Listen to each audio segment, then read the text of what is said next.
I'm Stephen Prince, and I'll be talking with you about Kihachi Okamoto's The Sword of Doom, one of the most ferocious samurai films ever made. Okamoto liked comedy, and a lot of his movies are very funny, even when they are showing the violence of war or the samurai world, but not Sword of Doom. This is a grim portrait of a bad, bad samurai. Tatsuya Nakadai gives one of his best performances of his long career as Ryunosuke, our principal character whose mental breakdown the film portrays in vivid detail. Taken from a novel meant to illustrate the forces of destiny or karma, the movie instead gives us a memorable portrait of psychopathology, sexual repression, and flamboyantly choreographed violence. What a great recipe for a cult movie. Like Kurosawa, Okamoto was a contract director at Toho, so we're seeing some familiar names in these credits, which include composer Masaru Sato, screenwriter Shinobu Hashimoto, and actor Toshiro Mifune, all of whom worked frequently with Kurosawa as well as Okamoto. We're going to be heading into the film with a title card that is going to identify the time period of the story and reference the Sakurada incident. This is the first of 3 intertitles in the film, and they're all a bit of a red herring because of reasons that I will kind of discuss later on. They are one of the film's most peculiar features, and they can make the story a little bit confusing for first-time viewers. This title card is coming up here. There we go. In our next shot, it will be clear that Okamoto has seen Kurosawa's Yojimbo because he introduces the main character in a very similar way. Ryunosuke looms in the foreground, back to the camera as a monumental presence like those distant mountains. After that splendid introduction, Omatsu and her grandfather are traveling to Tokyo. They are on the mountain pass of the Bodhisattva, where they can see Mount Fuji. The pass they are traveling gives the novel Daiyo Bosatsu Toge its name, the Great Bodhisattva Pass. Granddad is played by that extraordinary character actor Kamatari Fujiwara, who appeared in a great many Kurosawa movies. Okamoto's cutting in this sequence from shot to shot, like right there, is very angular and makes use of perspective changes that you don't often see in Hollywood films of this period.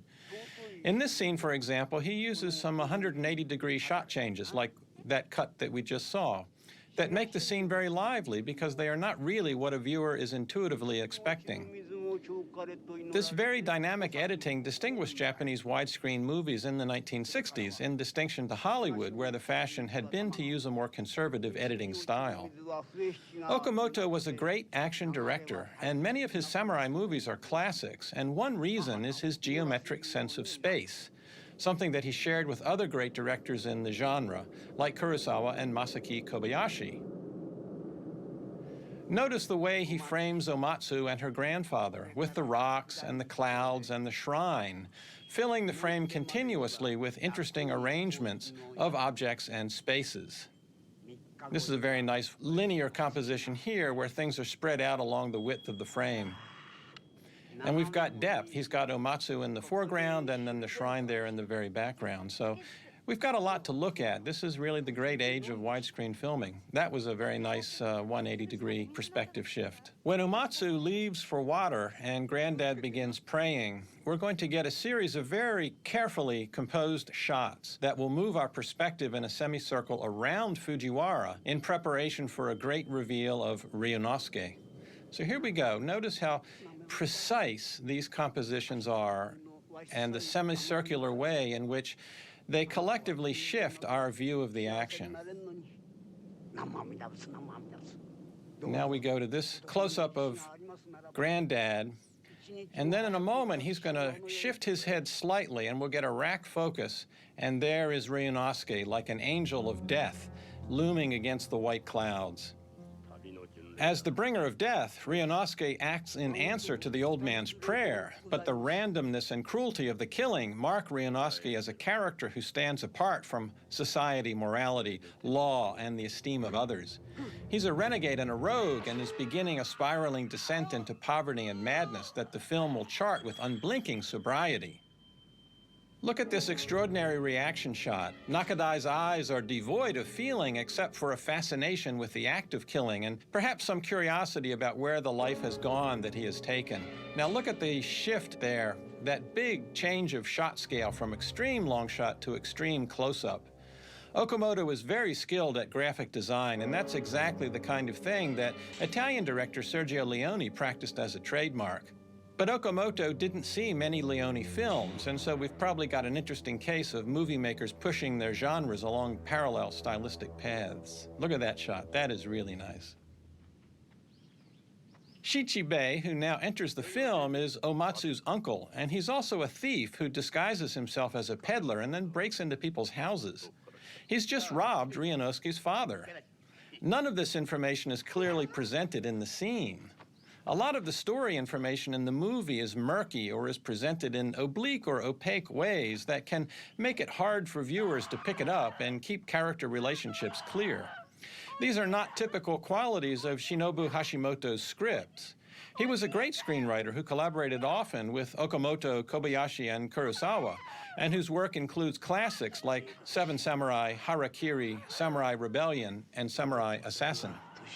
So why then is the story information so choppy and spotty? That's a bit of a mystery. The novel on which the movie is based, by Kaizen Nakazato, was a huge epic, serialized in newspapers, that Nakazato left unfinished at his death. He began the book in 1913, writing it in installments until 1941, with no conclusion to the various plot lines. Indeed, there are many narrative inconsistencies in the novel itself. Nakazato would preview fates for various characters only to abandon these in subsequent installments. The great director Hiroshi Inigaki adapted it as a two-film saga in 1935 and 1936. It was filmed as a trilogy in 1957 and yet again as another trilogy in 1960. Okamoto's film, which is the best known and most highly regarded of the group, at least in the West, is the odd duck in being a single installment rather than a multi-part work. Perhaps that helps to account for the choppiness of the story, too much narrative to contain in a single film. But I think a more likely reason is that Okamoto was assuming that the story, so often produced in theater and film, would be known in its general form by the audience, and so plot points and relationships could be sketched rather than developed. And this would allow him great room for exploring Ryunosuke's monstrousness, his pathology and alienation. These things are in the novel. Indeed, Nakazato's portrait of the nihilistic swordsman proved to be extremely influential in popular literature and film. But Okamoto takes things farther and provides nuances and suggestions that help to make this a very provocative film. These elements are rendered so vividly in the movie that it quite simply stands apart from the other adaptations of the novel. And the fractured narrative gives the film a modernist quality. Okamoto's style dismembers the narrative as thoroughly as Ryunosuke's sword does his enemies. This remarkable scene gives us some narrative context surrounding Ryunosuke. He's been banished by the Henmei instructor, part of the family that has propagated the Kogen Ito Ryo school that Ryunosuke has studied. We don't know the details of the banishment, but the disgrace is plain. Ryunosuke has started his downward spiral. His father runs a sword school, and as the young master, Ryunosuke could have had a secure future inheriting the school, but that possibility is gone. It's a brilliant scene. As the father talks, cinematographer Hiroshi Murai changes the focal plane to keep the father in focus. You can see that here, and to exclude Ryunosuke from focal clarity, making him a blur in the background as the father condemns him for using a deceitful and cruel sword technique. There are only 2 reaction shots of Nakadai in the scene. Here's one. In each, his face is twitching in ways that are emotionally unreadable, but that suggest he is experiencing a deep reaction to his father's words. It's a brave strategy, stressing the character's opacity, and a brave performance by Nakadai.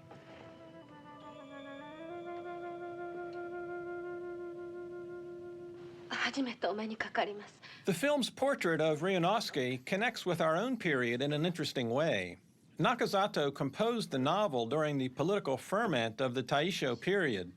He had been a Christian and a socialist and had condemned the 1904 Russo-Japanese War as a conflict waged for the benefit of capitalism.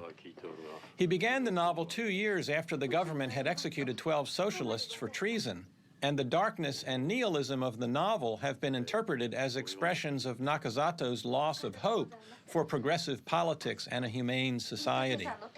Japan was entering into what has been called the winter years of socialism. The long run of the serial suggests as well that the novel's darkness and despair widely appealed to readers. In our contemporary culture, we seem very familiar with the mass killer, the school shooter, who in the media scrutiny that regularly follows their crime is seen to be a kind of black hole, a person that excluded the light of laughter and human connection to focus instead on isolating obsessions with death and annihilation. Often their parents can offer little insight except to note that they seem strange from birth, oddly unemotional and remote. These figures have entered the modern nightmare because they seem so irrational, so unreachable, and so intent on destruction. One of the remarkable things about Sword of Doom is the way that Okamoto caught this kind of pathology and visualized it within the guise of a period film. Okamoto seems somehow to have anticipated our modern dilemma. Nakazato embedded Ryunosuke's violence within a karmic frame of reference. I think Okamoto's version is much closer to our own contemporary sense of how things are.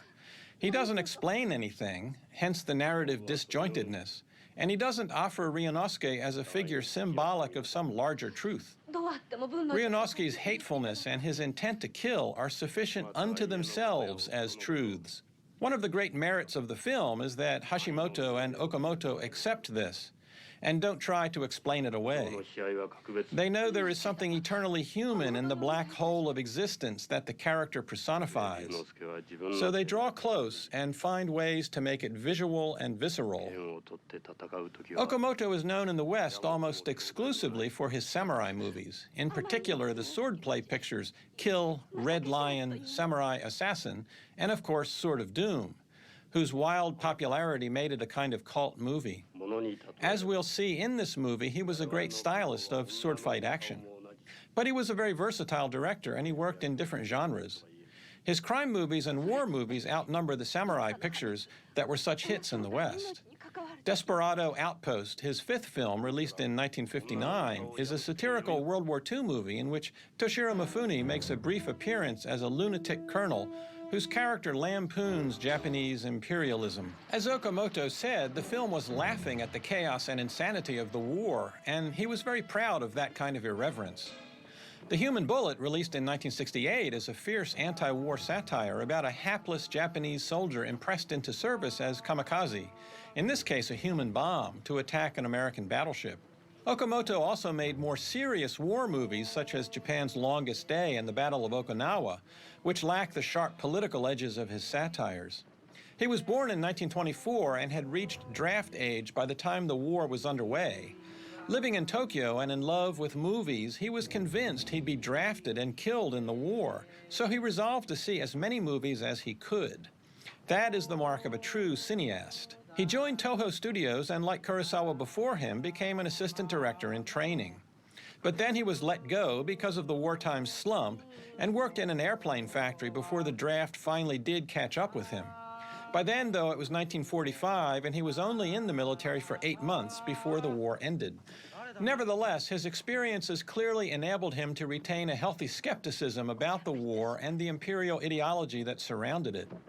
In this respect, he resembles Masaki Kobayashi, except that the trenchant politics and moral outrage that are familiar features of Kobayashi's work tend to be replaced with satirical comedy in Okamoto's work. Comic irony was Okamoto's favored mode for being politically irreverent. The serious samurai movies, like Sword of Doom, tended to be written by other people, whereas in his more comic pictures, like Kill, he wanted to show samurai in a human context and how they might cope with the violence that surrounded them. These films were an effort to move away from the superhuman samurai characters that filled the screen in the 1960s. Okamoto then was a very versatile studio filmmaker, capable of handling a variety of genres quite well. and in this respect, his image in the West as a samurai movie specialist is inaccurate. His gangster and war movies are less well known here. He never scaled the art film heights that a Kurosawa or a Kobayashi did. But he was a gifted filmmaker whose use of comedy and satire was very brave because it targeted some of Japan's enduringly sacred figures and causes. Ryunosuke here has his familiar blank expression. He has asked Hama to meet him at this rather dirty rice mill, evidently because he intends to shame her in a vindictive manner that is sadistic and rather beside the point, since she already feels tremendous shame over what she is doing. Look at this wonderful shot. Okamoto frames the action with the shaft that contains the paddles that activate the trip hammers, which are pounding the rice in order to separate the grain from the husk. The turning shaft, which is propelled by the water wheel outside, creates an undercurrent of energy in the scene. And one of the things that is so remarkable about this sequence is the way that Okamoto is consistently using the architecture of the rice mill and his compositions to tell us about the incipient sexual violence that is going to erupt. Here's a nice shot, for example. We see that trip hammer rising and falling in the foreground as Ryunosuke pulls his sword and instructs Hama where to stand and where to disrobe. It's an expressionistic use of architecture, quite unlike anything that we've seen before in the film. It's a very poetic presentation, and it is the first long series of moments in the film where the images take on an explicitly sexualized content. We will see Okamoto do this kind of thing again at several key points in the movie. What can Ryunosuke want from her apart from exacting this sexual violence? Perhaps it goes to the specific nature of his repression, which will become clear later in the film and which I will address in greater detail there. It is unlikely that he has seen many women unclothed, nor that he has had much sexual experience. And yet he seems completely uninterested in the erotic aspects and possibilities of their encounter.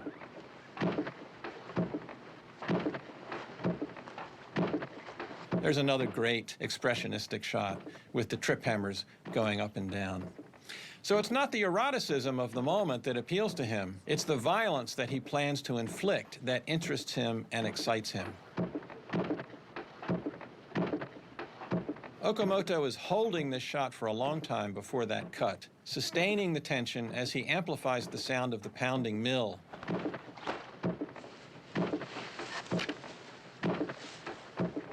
Okamoto ends the scene with this forceful imagery of Hama's violation. As he attacks her out of frame, we see her clothing clinging to the pounding trip hammer. The Mount Mitake match gets underway with some pageantry, the first that Okamoto has given us in the film. We're going to have a few more flashbacks in this sequence that will fill in some story information about Hama and her husband. But the film, nevertheless, will continue to withhold key narrative details.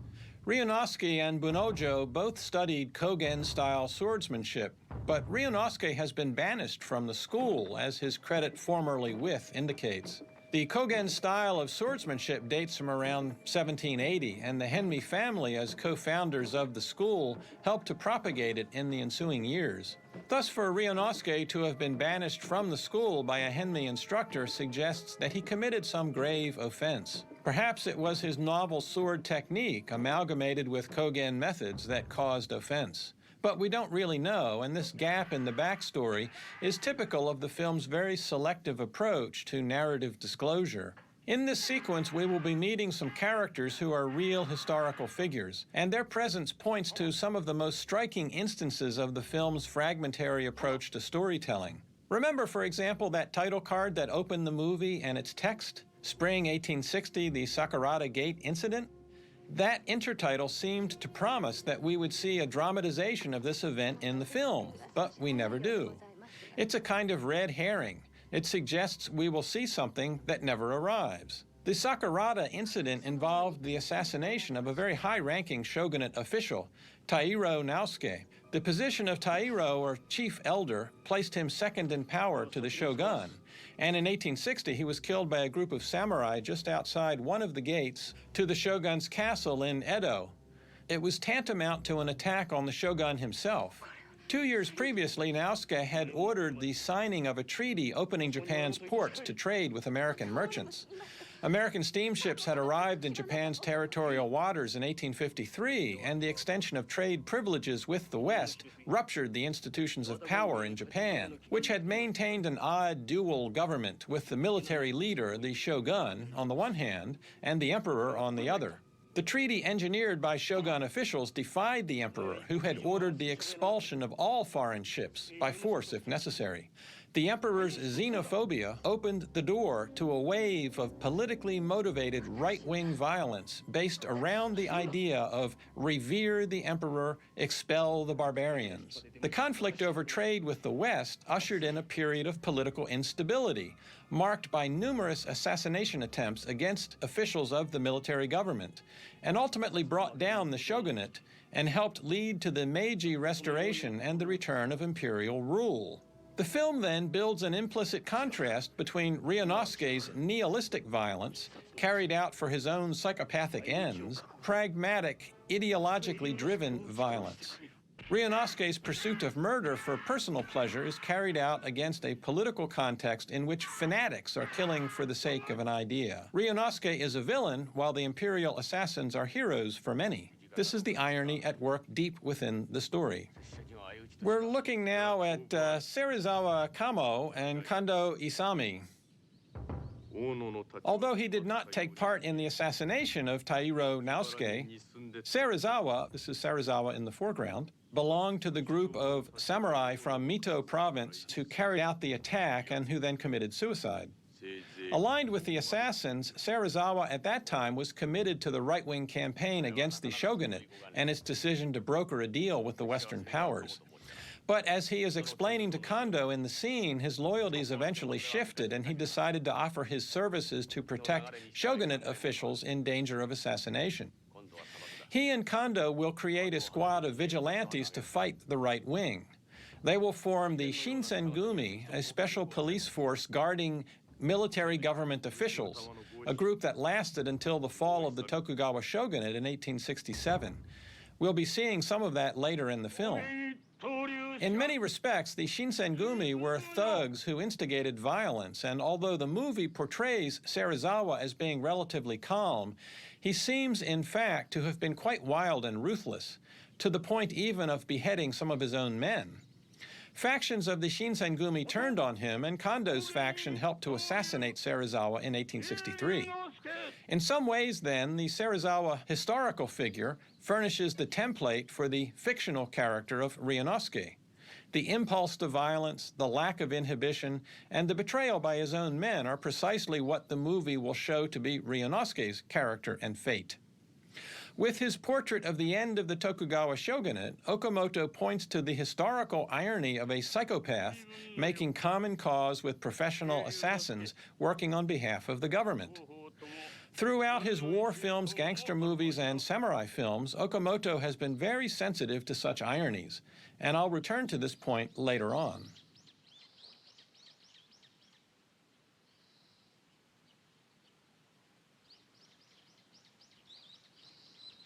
So Serizawa and Kondo will be watching Ryunosuke's confrontation with Bonojo, and based on what they see, they are going to recruit him to their League of Assassins.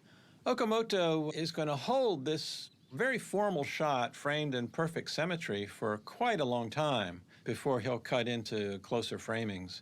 As I said, he had made a lot of samurai movies, so he had a really good sense of the rituals that surround these kinds of matches.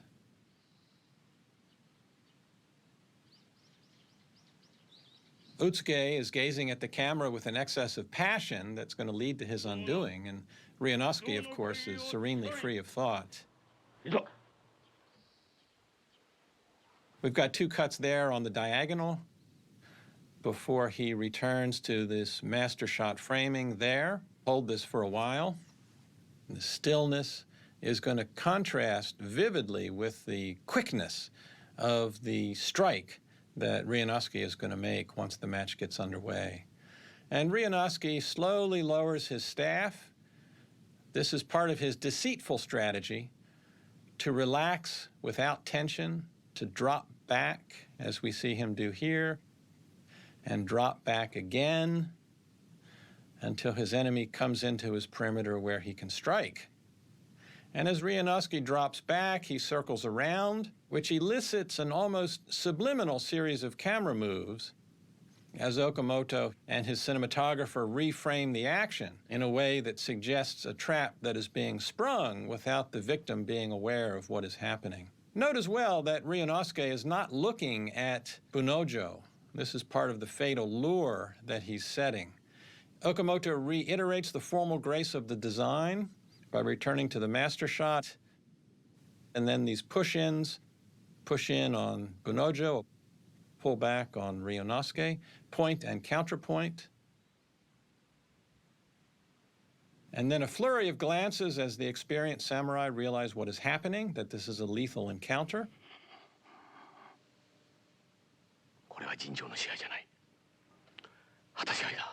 When the referee declares it a draw, note that a flicker of relief passes across Ryunosuke's face. Okay. He seems to have intended to honor his promise to Hama. When provoked, though, it's over too quickly to see. He has bashed in Utsuke's forehead, but you can't really see it on camera. It happens much too quickly. In contrast to the referee, Ryunosuke knows that he has won, and he points out that Bunojo came at him with an illegal jab at his throat. This is a nice deep focus shot here. Nakadai is very close to the camera, the referee in the middle distance. And the lighting places Ryunosuke's face half in the light, half in the shadow.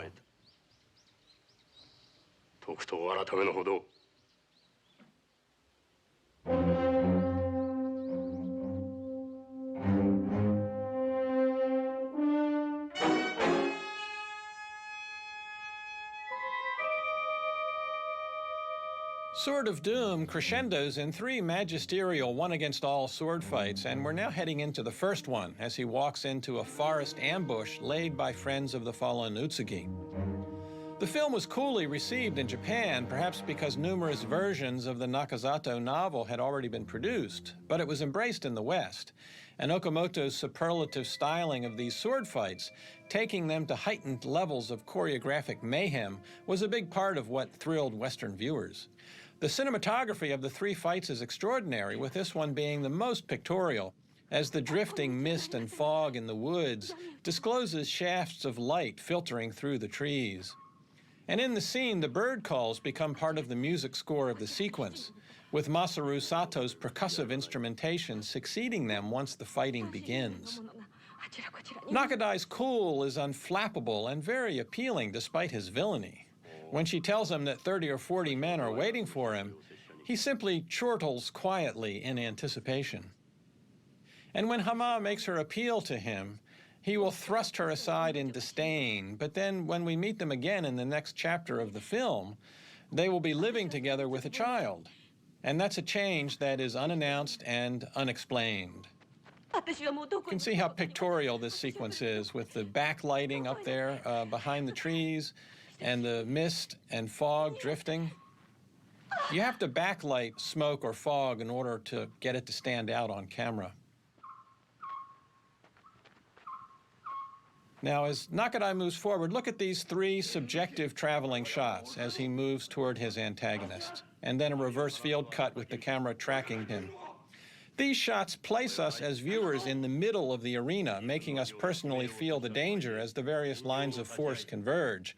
And they are also part of a subjective design that Okamoto is building around Ryunosuke through the film, letting us assume his perspective at key points in the story. Once the fighting begins, Okamoto handles everything in this single long take, using a moving camera along the side of the road, following Ryunosuke as he advances unstoppably, slicing his way through his enemies. This shot encloses the scene's violence within the framing of art, providing an aesthetic distance that shields the viewer, keeps viewers at one remove from the fight itself, and invites us to appreciate the choreography of the fight and Ryunosuke's peerless abilities. The unbroken shot creates a showcase for his power and skill, whereas the flurry of shots in the roadway that preceded it, as everybody converged, established menace but not beauty, danger but not the mastery of form that we see in this long take. It's a very impressive presentation, and there's the iconic image associated with the film.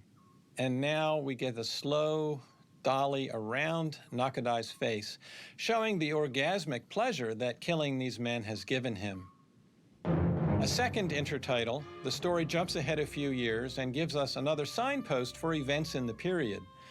The Sakashita incident was another attack on a shogunate official who was involved in easing Japan's maritime restrictions in favor of the West. Samurai from the Mito domain once again were the conspirators, but this time the planned assassination was unsuccessful. The Sakashita Gate was one of the 3 entrances to Edo Castle, where the Tokugawa clan had established the headquarters of the shogunate or military government. Attacking government officials at the gates of the capital was bold political theater indeed. Serizawa finds himself prospering in these turbulent times and feels beholden to Ryunosuke's sword for his success. They've established themselves as killers for hire, and their next hit will be payback for the Sakashita attack. Serizawa sees himself as a schemer and a clever fellow, but he's caught up in a baroque, labyrinthine set of circumstances that will lead to his betrayal and death. The leader of his group, Kiyokawa, has promised him a promotion, but this Hachiro Kiyokawa is, in fact, an imperial supporter and is not loyal to the shogunate. Kiyokawa is recruiting ronin like Serizawa, and the next year will form a group called the Roshigumi, whose stated purpose is to protect the shogun when he visits the emperor in Kyoto, but whose real purpose is to furnish vigilantes to attack anti-imperial officials. When these plans become clear, Serizawa and Kondo will dissent and form the Shinsengumi, and Kondo in turn will assassinate Serizawa. The film situates Ryunosuke in this turbulent and complicated period of history, but Hashimoto and Okamoto make little effort to explain or clarify what is going on at large in the period. Ryunosuke's motives are clear enough in that they are pure in their perversity. He's found state-sanctioned opportunities to kill. But based on the information that the movie provides, it's harder to read these other historical figures without knowing things that lie outside of the film, namely, what is going on in Japan during this period of political rupture. This murkiness on the one hand could be attributed to sloppy screenwriting or directing, and some critics have done just that. On the other, it does achieve a poetic value and resonance. It replicates for us something like Ryunosuke's perspective on the events that swirl around him. He is dimly conscious of them, uninterested and uncurious about the political machinations that so engage Serizawa. He has a strictly local view of the world and is concerned only with how it can be bent to serve his appetites.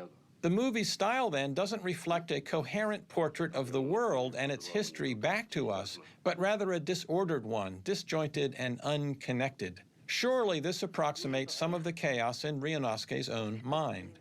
That composition there gives us a strong poetic statement about Ryunosuke's solipsism. He gazed inward, looking at nothing, and was confined within a tiny space defined by the Buddha shrine in the foreground.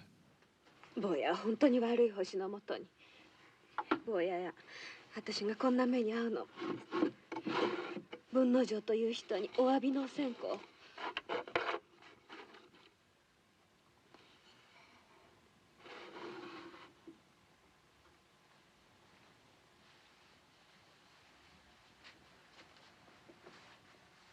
Hama complains about her lost station in life, and her litany of complaints at last provokes a reaction from Ryunosuke.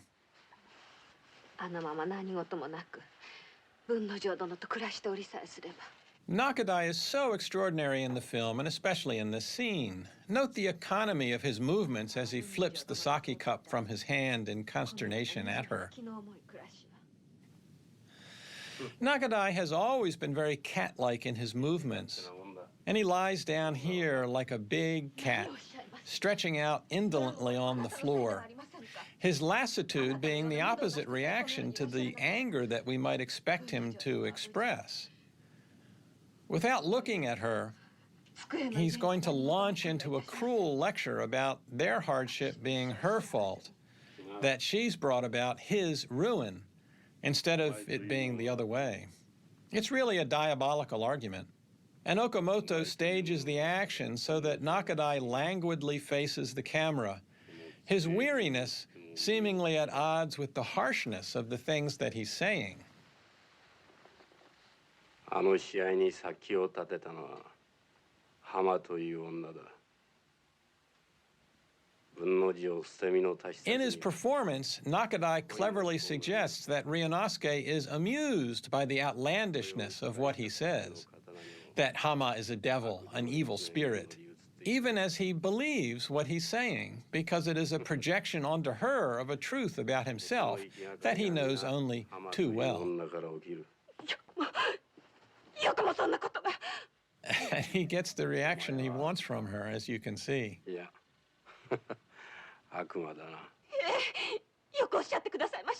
Nakadai is even more sinister in this movie than in Yojimbo, where he plays a very colorful villain. This is a foreshadowing of what's going to happen to Hama. We get a terrific transition coming up here with the woven hat. There it is in the foreground. He strides toward it. We rack focus. We cut now to a shot of him moving away from the camera, wearing the hat, and Okamoto will hold this shot, allowing him to stride into the middle distance and up those stairs. This is a very nice display of widescreen space. Hold the shot, and then we're going to cut to a traveling shot here, and a composition exploiting the graphical properties of the hat as a mask in the ways that we saw in the film's opening sequence.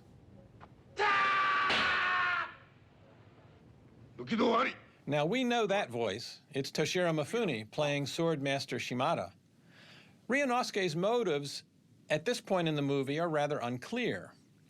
In seeking a lesson with Shimada, is he aiming to draw him into combat with the goal of killing him, or does he truly seek to study under a master? It's one of the many ambiguities that surround the character. And how and when did he learn of Shimada? As we've seen, the movie brushes off these kinds of story issues. Appearing in only a few scenes, Mifune is doing a star turn in the movie. Mifune and Nakadai were Toho's two big stars, and they had dueled together in a lot of movies, like Yojimbo, Sanjuro, and Samurai Rebellion. But the matchup that seems to be promised with Mifune's appearance here never does occur. It's a plot point that's left unrealized. We're in a splendid deep focus shot with actor Yuzo Kayama in the foreground and Shimada's students in the distant background. It's often said that you can't do deep focus when shooting anamorphic widescreen, but that's not the case, as we can see here. Because of the anamorphic squeeze, you get twice the angle of view that a spherical lens will give you, so long lenses will give you the angle of view that you have to use short focus spherical lenses to achieve. This is why anamorphic widescreen movies don't feature ostentatious deep focus shots very often, but they can be done, as Okamoto shows us here. Shimada and his pupil Hyoma are surprised that Ryunosuke identified a Do attack from its sound alone. Do is the protective armor worn around the chest, and a Do attack is a thrust to the chest, typically to the right side. So Nakadai gets ready. He's not going to wear any protective armor to show that he's just as tough. Neither will Yuzo Kayama. As he did with the Mount Mitaki match, Okamoto goes again to a formally symmetrical master shot with the duelists arranged at a right angle to the camera's gaze. And we will see again how Ryunosuke deceives his opponent like a snake pretending to be asleep. When they rise, Ryunosuke looks down at the floor away from Hyoma and lowers his stick as if giving Hyoma an opening to strike. And that startled Shimada, who perhaps hasn't seen that kind of tactic before.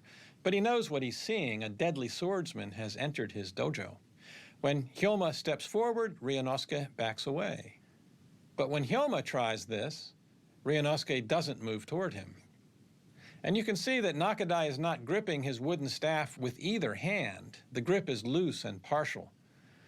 Not only is this meant to succor his antagonist, but it suggests just how fast he is, because the time it'd take to grip the weapon is negligible to him. What happens now is almost too fast to see. Ryunosuke's feints have made Hyoma's blood boil, and when he launches what seems intended as a strike to the head, before he can complete it, Ryunosuke, without looking at him, strikes him on the right wrist, which is one of the approved areas for striking in kendo. 今一度もぎっていや立ち会いはそれまで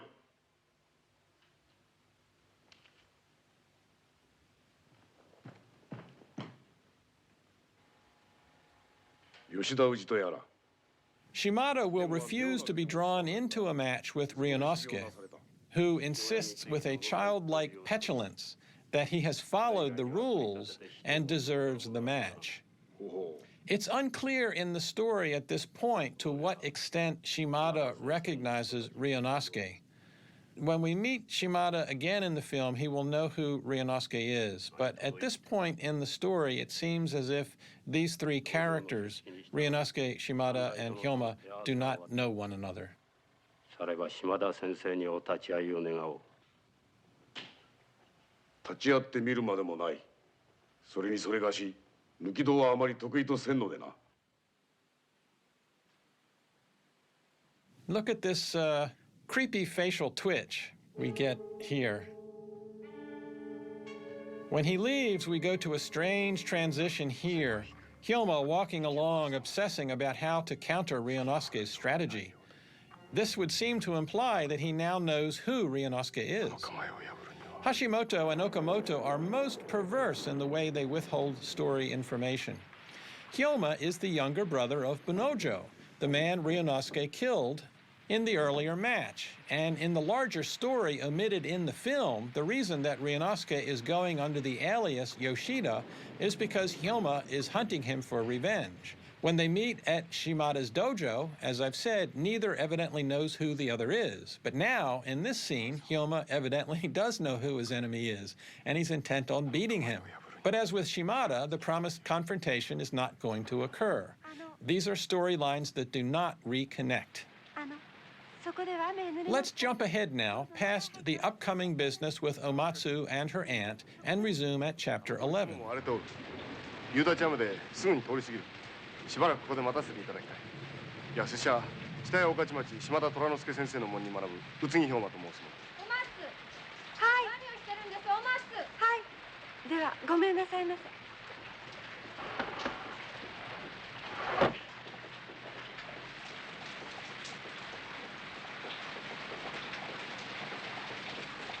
花の師匠か誰と話してたの？知り合いの人？いいえ、そうではありません。通りがかりの人ですが、あまりお気の毒ですから。なんやら若いお武家風。お前にあんな虫がついては。早いとこ、お屋敷に奉公に上がるんだね。はい。でも。困った子だね。今のお前なら殿様の目に十分つく。そうすりゃ栄養映画も思いのままなんだよ。でも私、お屋敷へは。いつまでも子供じゃないし、そんな気ままな真似がさせられるかね。私がお前を2年間世話したのはだね。なんだね。七兵衛さんが。あら、おじさんが。おじさんもないもんだよ。長い間顔も見せずに。こちらへ来ておもらい。それが雨に濡れているので台所でちょっとだけお松さんにとこれをお師匠様にとか。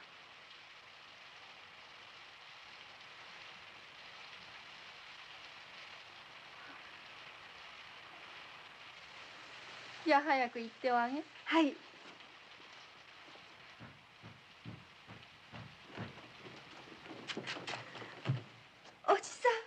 松坊。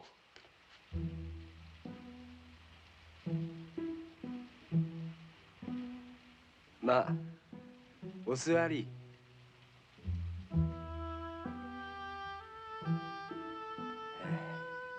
今度は8ヶ月ぶりか。ああ、しばらく見ん間に本当に大きくなって。お前と一緒に暮らしたいのは山々だが、諸国を回り巡る小間物商ね。やむをえん。いや、どこを回っていてもお松坊のことばっかり気になってな。おじさん、私おじさんにぜひ相談したいことがあって。ちょっと二人っきりで話があるもんで、ちょうど雨も上がってやだし。どうぞごゆっくりと。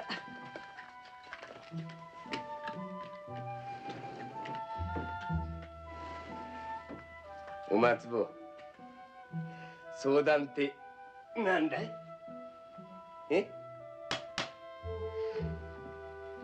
いい男でもできたのか？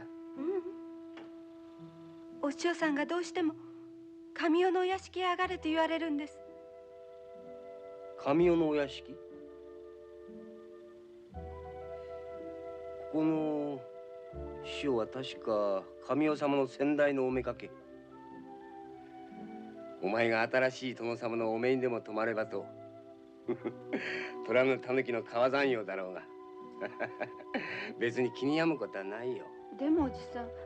それに第一、ここはお花の師匠で出入りは女ばかりだ。三千石の旗本ともなれば、独り身の若い旗本連中の出入りも多い。どんないい男に巡り合わさんとも。いや、どうせいずれはどっかへ縁づかねばならん身の上だ。こんなところでくすぶってるよりその方がいいかもしれんな。ええ。でもどうした？いえ別に。じゃあおじさんがそうおっしゃるのなら私も思い切って。ああ、それがいい。わしも今度はしばらく江戸にいる。お前が神代様のお屋敷へ上がれば時折は必ず様子を見に行くよ。おじさん、きっと来てくださいね。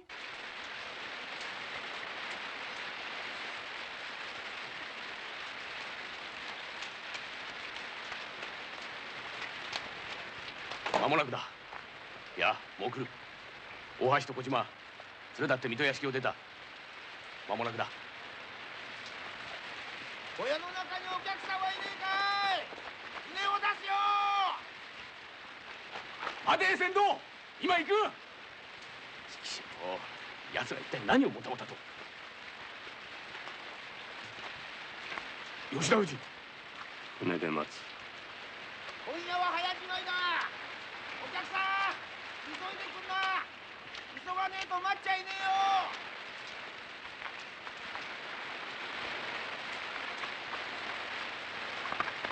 待て船頭。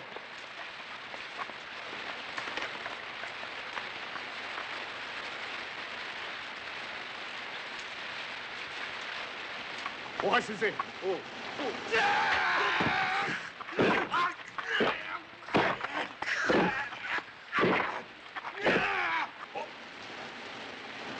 小島さん。何？小島京介なら抜き道が得てだな。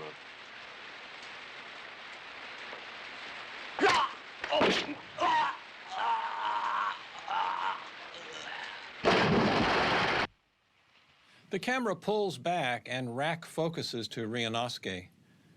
And then we cut to another pullback from his face. He's in a post-orgasmic reverie, savoring the recent pair of killings. And the tight close-up emphasizes the sexual pleasure that the violence has given him. Apart from the scene in the rice mill with Hama, this is the most sexualized moment in the film, when the fusion of violence and erotic energy are given their most explicit visual statement. What now follows, this sexual release, is a surprising moment of intimacy between the two, in which we gain some small amount of insight into his character. Throughout most of the film, our gaze is an outer one. Ryunosuke is presented to us as a figure to observe, but not to understand. Like many of cinema's great villains, his pathology commands our interest, if not our comprehension. The film doesn't give us a psychological portrait of the character, and this is why Nakadai's performance is so excellent and so important. Through movement, gesture, and voice, Nakadai's charisma transfers to the character, and so we watch him with pleasure. But in this scene, the man who has appeared to be a remorseless and unfeeling killer is engulfed by nostalgia for a past that he has lost. He will speak with respect about his father's fondness for the bamboo flute and confesses that he can play a little. Still, though his father cared mainly for the sword, he was closer to a samurai ideal than the son. The father conjoined skill with the sword and aesthetic appreciation for the art of music. Ryunosuke has said that he cares only for his sword, though this can't be entirely true because he misses those days when he was a promising young master in his father's school, and he wonders sadly about whether his father's illness consumed him. Okamoto films this elegy for the past by placing Ryunosuke in the midground and the woven hat in the foreground, a reminder of his murderous ways, and also a contrast with the vulnerable character who emerges briefly here.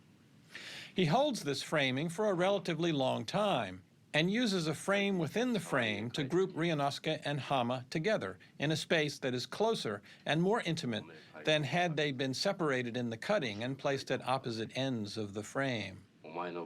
However, when the topic of Hyoma arises, this intimate space will be broken apart by cutting that separates the two characters. So we're in a rare and brief moment of quiet and stillness and intimacy, a very lovely shot, with some backlighting used to kind of pluck the characters clearly from the background, and the hat there in the foreground reminding us of what Ryunosuke is.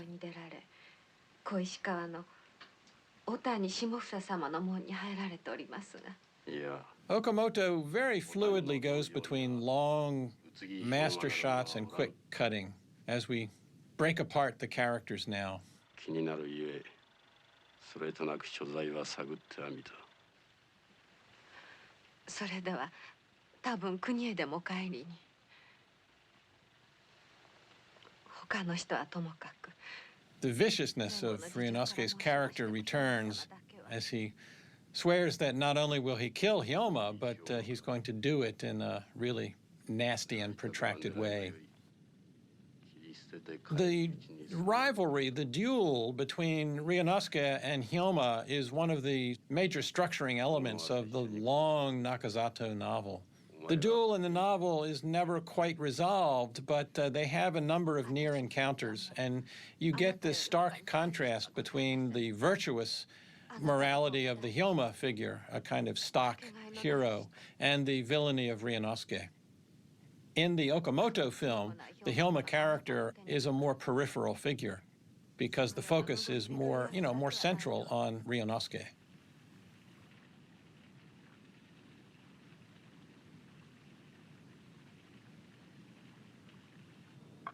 Okay, we're going to get some more kind of interstitial narrative material here that doesn't connect with the Ryunosuke story. So we're going to jump ahead now to chapter 13.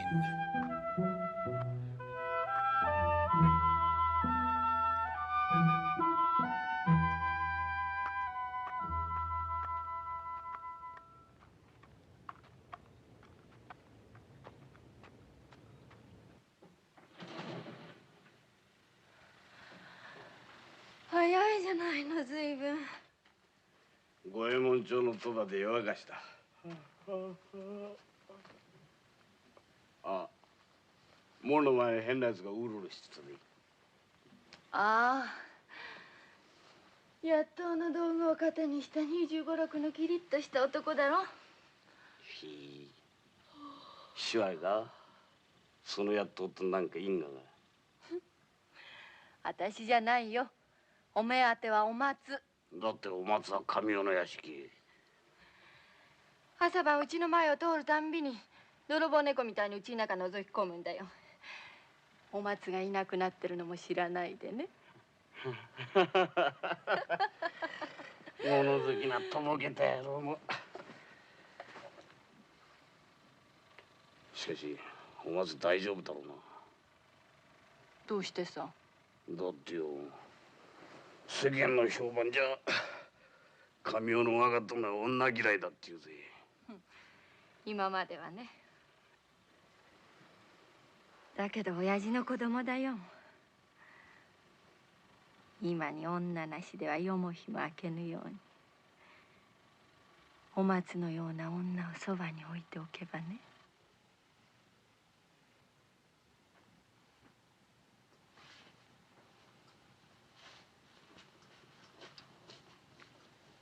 話の筋はよく分かった。新潮組を京都へ移すように若年寄りか老中に取り計らえというのだな。何分にもよろしくお願いを。京都へ行って一体何をする？不定の老子たちの春道、このままに放っておくわけにはいきますまい。隊長の清川八郎の意見は貴公たちとちょっと違うぞ。清川はもう隊長でも新潮組でもない。あんな二股公約の言をまともに受けられてはこちらが迷惑だ。あのような軽薄者は近く処断する。いずれにしても政治向きのことにはあまり興味がねえな。では神代様はこのまま幕府勢力が衰微してもいいと？まさか幕府が倒れるわけでも。いや、倒れれば倒れていいではないか。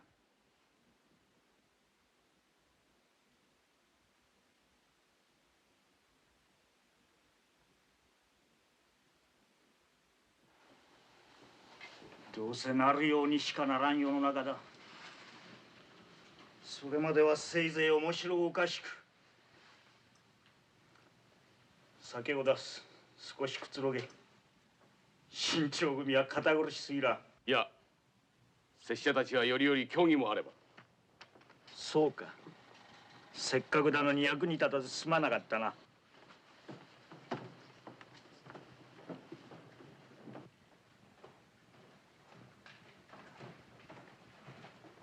神代の化け物は世評通りだ。もう少し気骨があると思ったのに骨の髄まで腐りきっておる。それに小賢しくこの世の中を面白おかしゅうに暮らす。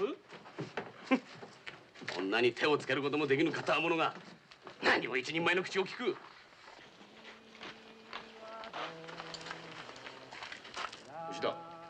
吉田氏、いかがした？拙者は残る。方々はお先に。拙者は少し用向きがある。方々はお先に。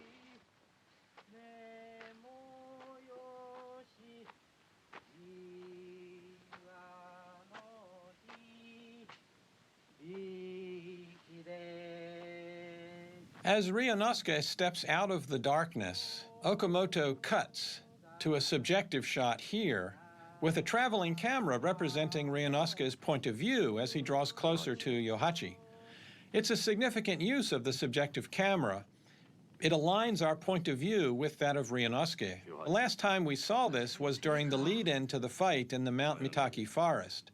3 traveling subjective shots showed his antagonists gathering in the road before him. And as the film progresses, we will be seeing increasingly elaborate subjective frameworks being established around the character. The beauty of black and white cinematography is especially evident in this scene. Rich velvety blacks and carefully controlled highlights, with the lights flagged to keep their glow from spreading and to create pinpoints of illumination, give us a handsome chiaroscuro effect. Unfortunately, despite its extraordinary beauty, black and white is now defunct as a photographic medium in cinema. In fact, cinema itself is defunct as a photographic medium. and one has to go back in time to movies like this to see what a visual treasure it offered to filmmakers. As Ryunosuke confers with Yohachi, and we have this flashback now, let me make a quick point about the scene that preceded the conference between Ryunosuke and Yohachi. It showed Serizawa and Kondo's group conferring with Lord Kamiyo and pointed to the developing rift with Kiyoyama and his Roshigumi, who have no interest in defending the shogunate. They're going to break with the Roshigumi and form their own police unit. Cutaways in that scene to Ryunosuke during the debates showed his indifference to this political intrigue. This flashback fills in missing narrative information. It explains how Hyoma came to study with Shimada, and it introduces in the film the idea of an evil sword, an idea that Shimada will also express in a subsequent scene when he reappears. For the old man, Ryunosuke's behavior is so far outside the boundaries of acceptable human conduct that he regards his son as being evil. His lamentation that it would have been better had Ryunosuke never been born perhaps strikes a very contemporary resonance because, as I mentioned before, in our own era, thanks to media coverage, we are familiar with psychotic killers who seem emotionally blank and odd and different from birth. If only they had not been born, how many people might have lived? This is a very understandable lament and is a moment where the film's period drama comes to seem contemporaneous with our own world. The old man's command that Hyoma kill Ryunosuke and his arranging for him to study with Shimada provoke Ryunosuke to issue a challenge to Hyoma. All of this creates considerable narrative momentum toward a showdown between the two of them, a showdown that does not occur. The movie was not received especially well in Japan. Perhaps its narrative perversity had something to do with that. Let's jump ahead now to chapter 16. 島田道場の宇津木兵馬に伝えてやるのだ。敵の津慶龍之介は芝井倉の裏棚に住み、名を吉田龍太郎と改め、金で買われて新潮組に首を突っ込んでおるとな。遺恨があれば果たし状をよこせ。いつでも勝負を。不憫であるが、一刀のもとに返り討ちにしてくれるとな。やだ、わしはやだ、人殺しはやだ、やだよ。殺しはせのお松、遊びだ、ただの遊び、タケノコ遊び。タケノコ。松をタケノコに見立てて遊ぶ。わかるか。わかるまい。わからぬのが当たり前。タケノコは川に包まれ、右も左も見えぬ百姓や町人ども。やれ勤王、やれ裁く。ギラギラ刀を振り回されるたびに、一皮ずつ皮をむかれるように大迷惑。だがなお松、遊びというものはくだらんほど面白い。さあ行くぞタケノコ。お松、こんな遊びも今のうちだ。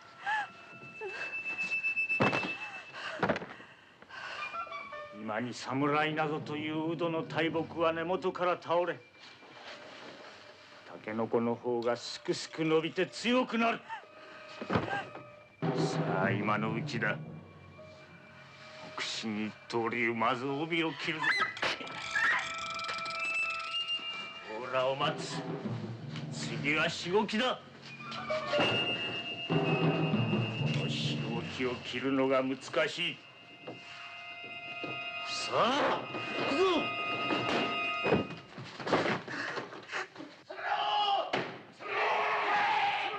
お松坊、俺の目違いだ。こんな化け物屋敷一日も早く逃げ出せよ。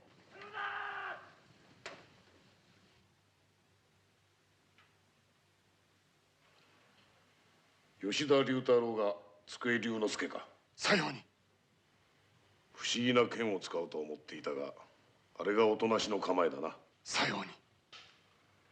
では龍之介はお前を宇津木兵馬と知り、先日はその腕試しに。いや、そうでは。あれは偶然の巡り合わせと。さようであろうな。しかしあの構えを破るには一手、月の一手あるのみにございます。先生。兵馬よ、今のお前では到底机龍之介には歯向かえぬ。これよりは町屋を離れ東道場にこもり、一歩も表へ出ることはあいならん。憲法は教えられるものでなく自得するもの。いいか兵馬、机のおとなしの構えを破るにはお前の申す通り月の一手しかない。兄の文之丞もおそらくその一手をもって立ち向かったであろう。しかし生実家な月では逆に相手に誘い込まれ一撃で倒される。これよりは先進おとなしの構えを破る月の一手の工夫に励め。相まみえる日がいつになろうと机龍之介、お前に後ろを見せて逃げ隠れする相手では決してない。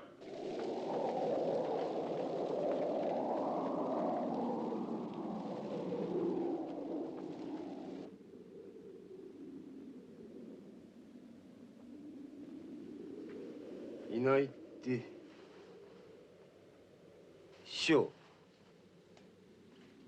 お松がいなくなったんですね。神代のお屋敷からはほんの10日余りで帰ってくる。仕方がないから三崎町のお問屋吉田屋さんへ屋上中にあげたんだがね。いや、そりゃこの前来た時秋口に伺いました。気立てのいい子だと吉田屋さんではみんなにも可愛がられ、本人も喜んでたんだが、それが先月中頃急にまたひょっこり帰ってきてね。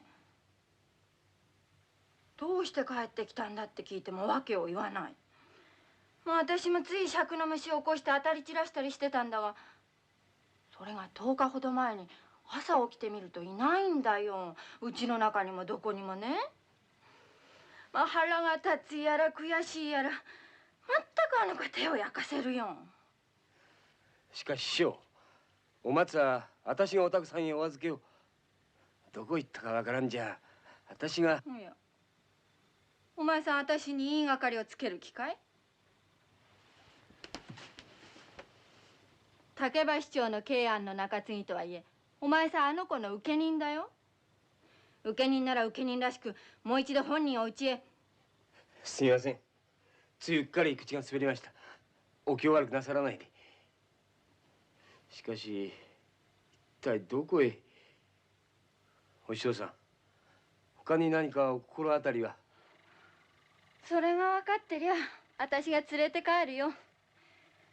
大方こっそりいい男でも作っていて、その男のところへでも行っちまったんだろうね。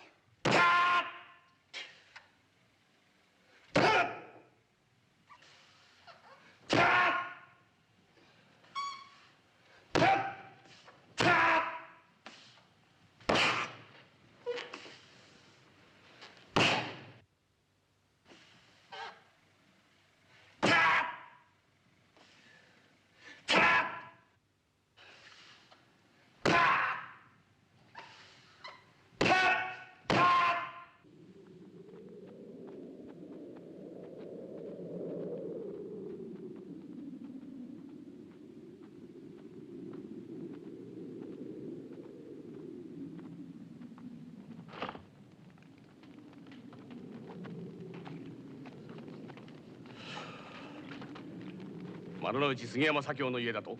間違いない。我々に心を寄せる佐浦甚兵衛が屋敷内にあり、物見の青山に知らせてきた。集まっている面々は高橋伊勢守、山岡鉄太郎、石坂修三、浅川五郎、それに目指す清川八郎の5人だ。よし、今宵はどうしても清川を片付ける。あいつを切らねば安心して京都へは立てん。吉田氏、今宵こそは貴殿のおとなしの構えの見せ所だぞ。前はだ。吉田氏に告げ。は。どうぞ。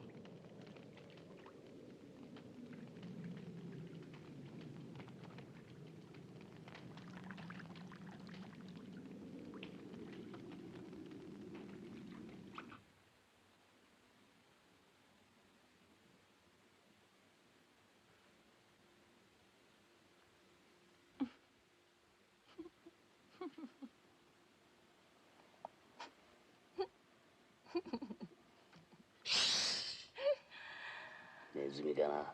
え？下でなんか音がしたぜ。うん、音なんかしないよ。屋根から雪が落ちたのさ。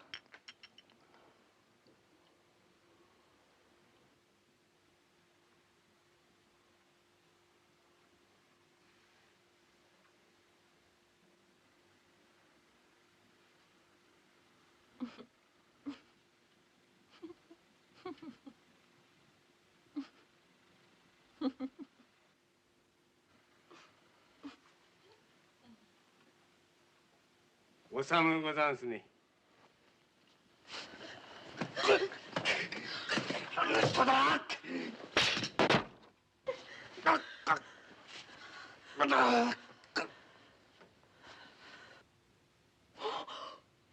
お絹、礼を言いに来たぜ。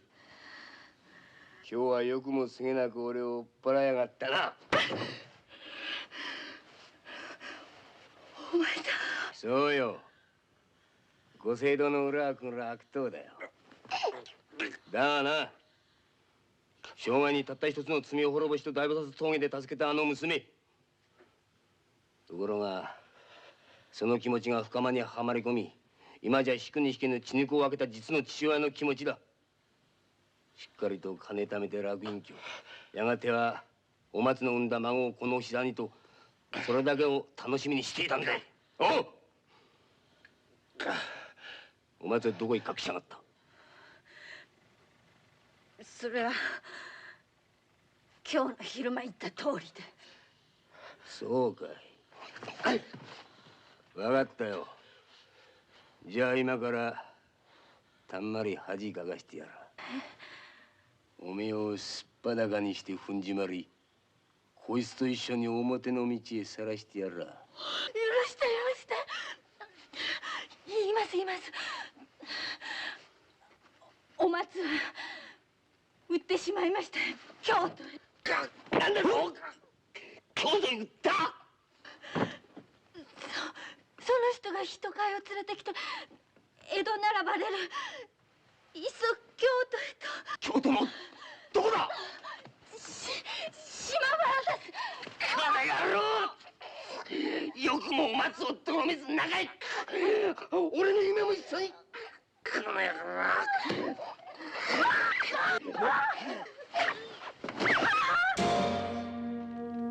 ！We've jumped ahead over some flashbacks dealing with Hyuma's training under Shimada and a few scenes detailing Omatsu's exploitation by Lord Kamio and her aunt.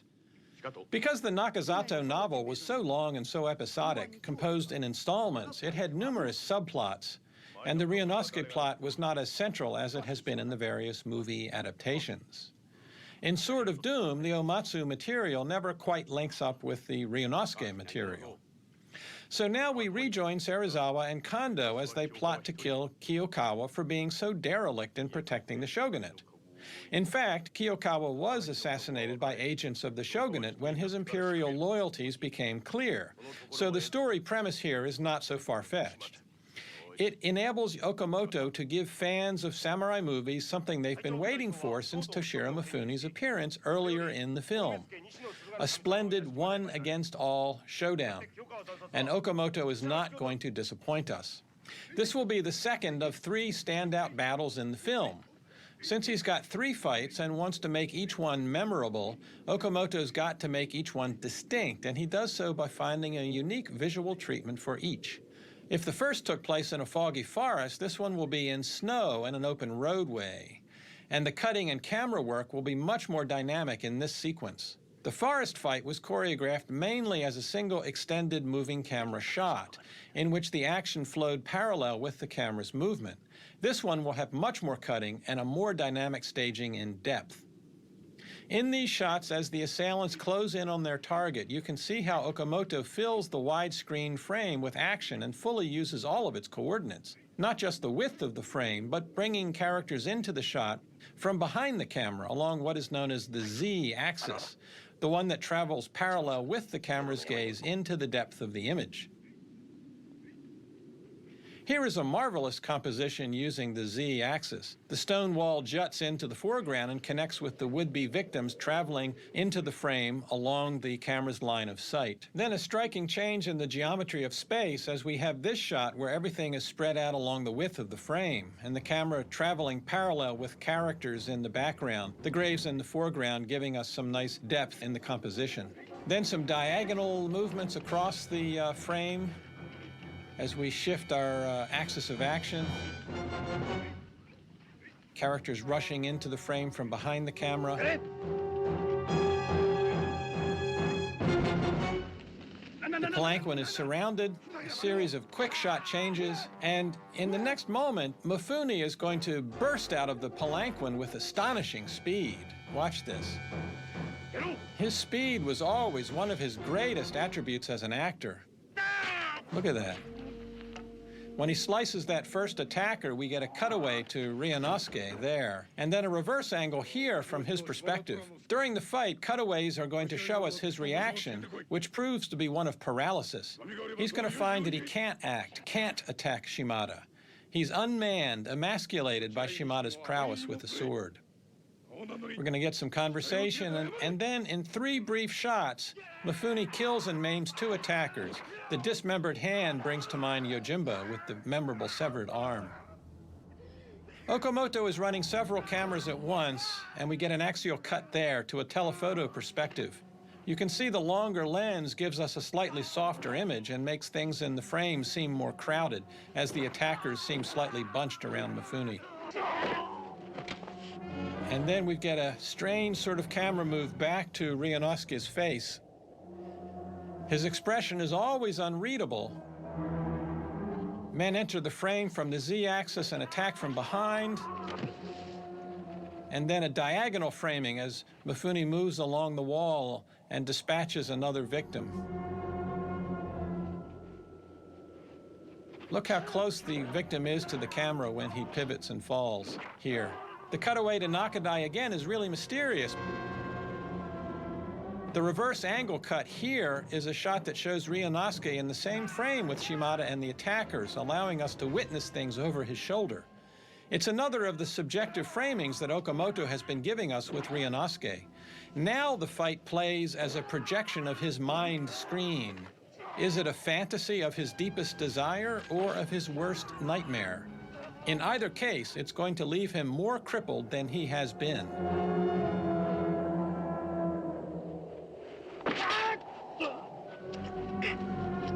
Now we've got this long lens framing of the action that we've seen before.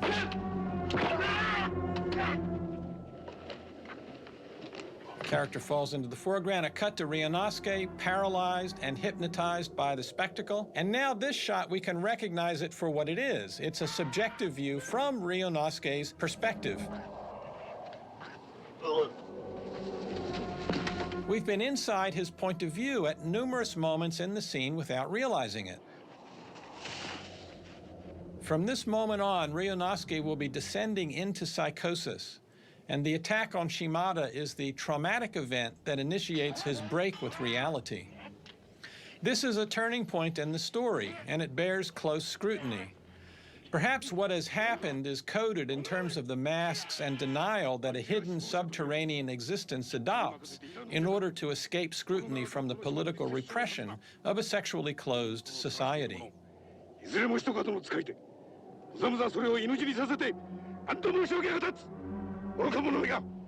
When Shimada gets done lecturing his victim, he's going to deliver a moral lesson, again from Ryunosuke's point of view. Look to the sword to see the soul. An evil sword discloses an evil soul. Words that echo those of Ryunosuke's father as he passed the judgment of death upon his son. Ryunosuke can't pull his sword. He fingers it, but he just cannot pull it. Shimada knows he's there. And we go out of the scene with several pullbacks from Ryunosuke, paralyzed, unable to draw the sword, as the leader of the attackers screams in rage and humiliation over his defeat. And these cries carry over to the next scene. becoming a sound bridge connecting the two. Okamoto takes us into the scene using the same visual design he had used earlier, when Ryunosuke was experiencing bliss after he and Serizawa killed the two men. A camera move from the hat to Ryunosuke's face is followed by a pull back from Ryunosuke.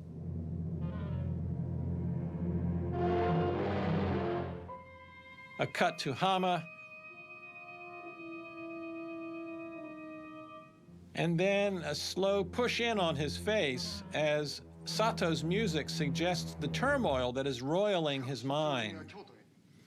Now, the flashback that follows, detailing Hyoma's challenge and Shimada's coaching of his pupil, is positioned as a subjective flashback. We are still inhabiting Ryunosuke's mental space, and we witness the flashback as he reviews what he now knows. Hyoma's challenge has already arrived, and Ryunosuke has determined to kill him in a slow and torturous manner. We will come out of the flashback by returning to Ryunosuke sitting in thought as the camera pulls back from him.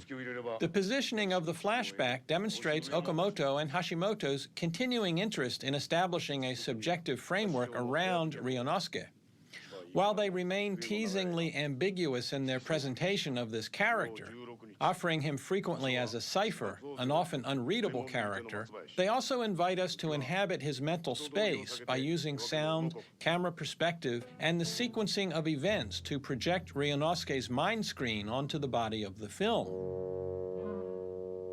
Along with the flashback, the sound bridge has moved us into this subjective framework. Ryunosuke is at home with Hama, and yet the cries from the previous scene have reverberated here, not in physical space, but in psychological space. They are cries Ryunosuke cannot forget, conveying a humiliation and shame that he has now taken into himself. Has he glimpsed at last his own nature, and has it horrified him? And what is that nature? What has he glimpsed? Why can't he draw his sword and attack Shimada? Is he intimidated by Shimada's prowess? Perhaps. That explanation is there if we want it. In his remarks to Hyoma in the flashback, Shimada seems to believe that is the explanation. And this is the way Nakazato presents things in the novel. But it seems unlikely because Ryunosuke is himself a proficient swordsman and certainly has confronted others with great skill. If it were only skill that were involved, Ryunosuke would find a contest with Shimada to be a welcome challenge.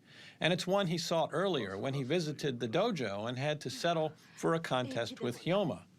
Why does he refuse it now? The insert shot of Ryunosuke feathering his sword, trying to draw it and pulling back from doing so, suggests something else entirely. Killing men has given him an orgasmic bliss so intense that it has wrecked his life and has set him on an obsessive quest to keep experiencing that bliss whatever the cost. He can't give it up.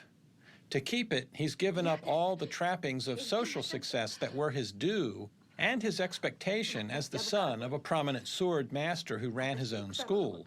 To keep it, he's thrown in his lot with political schemers invested in a cause that he cares nothing for. The film's ambiguous and opaque portrait of Ryunosuke invites us to ask some provocative questions. Earlier scenes have explicitly sexualized Ryunosuke's pathology. His inability to draw the sword at a moment when he is intensely fixated on Shimada, his ensuing paralysis, and the confusion that he now feels in this subsequent scene may suggest the nature of the repression that has been driving him. As he watches Shimada slaughter the attackers, does he experience a sexual epiphany that brings into some clarity his own buried impulses and motives? Does Shimada's slaughter of the attackers represent an erotic ideal for Ryunosuke? Does he love Shimada as he witnesses the carnage? Is it love that prevents him from lifting the sword to destroy this man? A sword represents many things, which include being a phallic emblem. Why is Ryunosuke unmanned at this moment? Why can he not get the erection that killing has given him in the past?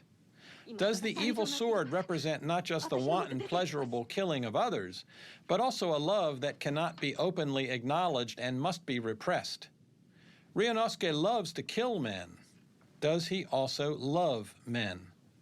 The killing he pursues at the exclusion of everything else amounts to a murdering of self. To destroy himself is to deny what he is and what he feels. By destroying the scapegoated others he confronts at the end of his sword, he can annihilate himself. Perhaps this is the cause of his nihilism. The void that he inhabits may be preferable to real self-knowledge.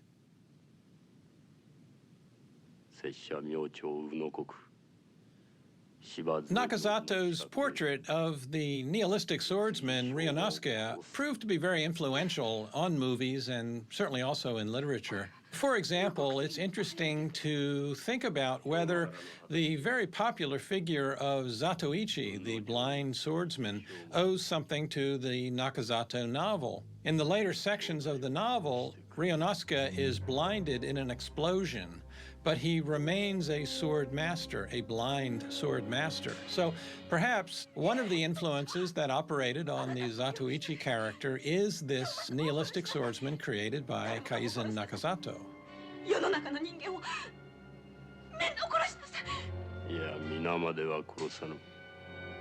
Ryunosuke is in the grip of compulsions that he cannot control. They give him pleasure, but surely he also knows the cost that they are exacting from him.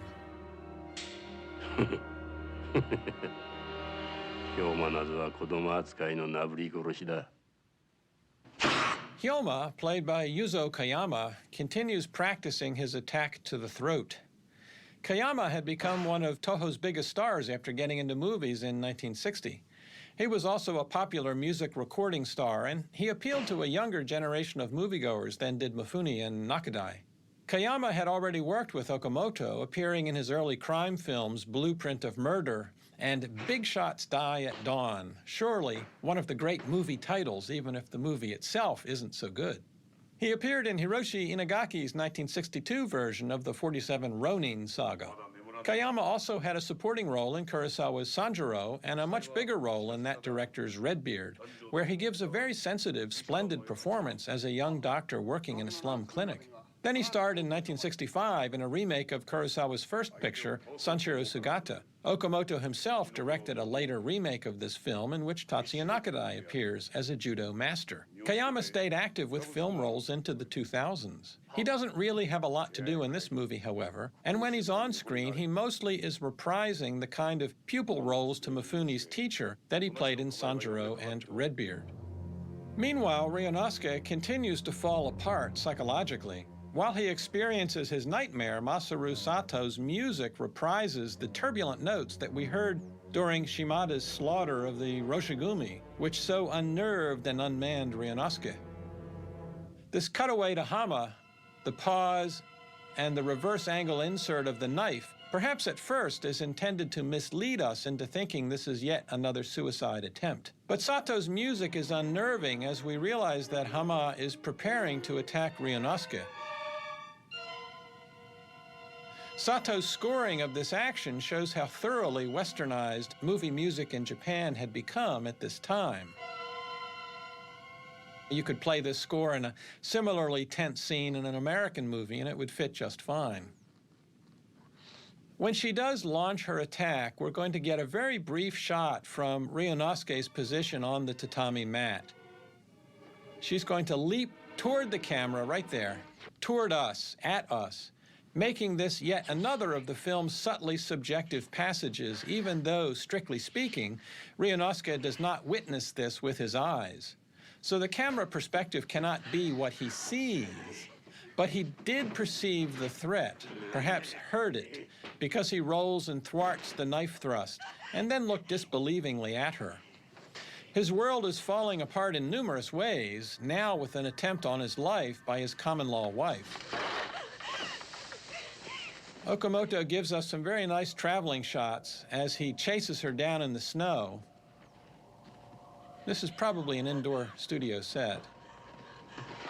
Here we get some nice camera pans and camera tracks.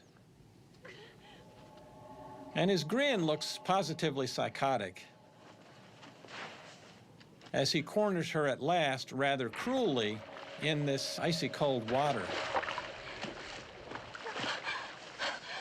He pulls his sword. He's decided what he can do. He's able now to use this sword against this woman whose life that he has helped to destroy. First, though, he has to know, was it because of Hyoma? If the answer is yes, it's something he can live with because revenge he understands. Her attack might even be considered somewhat honorable under those circumstances. It would be a righteous kind of vengeance in Ryunosuke's eyes. Look carefully at that shot, at the curvature of his sword there. We can see some nice anamorphic distortion in that composition. It's the way that the lens stretches and squeezes the image and then unsqueezes it. Sometimes you'll see straight edges appearing curved because of that artifact of the lens. Ryunosuke is not prepared for the horror that she gives to him, that the attack had nothing to do with Hyoma, but was motivated by pure hatred. She wanted to kill him for herself, just like his father wanted him simply dead. He's regarded as vermin by both father and wife. A subjective move in, from Ryunosuke's point of view.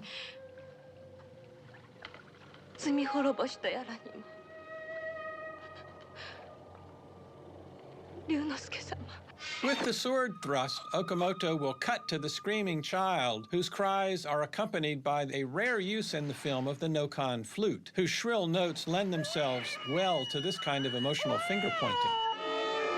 The readers of the Nakazato novel had to wait until the next newspaper installment to continue with the story, but because we have a DVD Blu-ray here, we can leap over chapter installments. So let us do that and move now to chapter 21.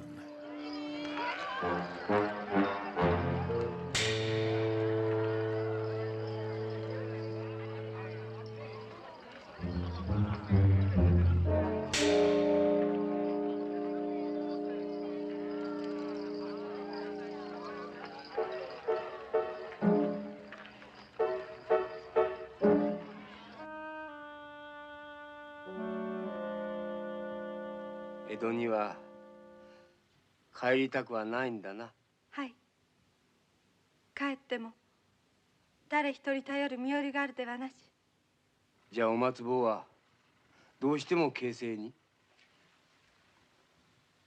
この月の終わりにはあのみゆき太夫さんの妹分としてこの傷やから。お前の腹がそこまで決まってれば仕方がないが、ここで京成にするぐらいならわしはもともとお松坊を助けたりはしなかったんだよ。でも200両という大金はわしにしてもそう右から左へは。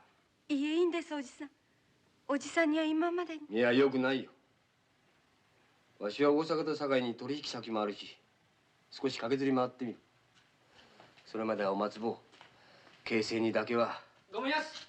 お松さん、お前さんに会いたい言うて若いお武家はんが来とるやすけど。お武家さん？若い旅の人ですけど、どないしゃります？どうするって？名前を申し上げても覚えとられるかどうかわからん。江戸でほんのちょっとお目にかかったもんやと言うてありますけど。お松坊、誰だい？私、誰だか。遠慮いらねえ。入ってもらおう。わしはもうぼつぼつと。おじさんも一緒に。まだいいんでしょ、おじさん。江戸で知り合ったって思い出せねえのか。ええ。それが誰だか私には。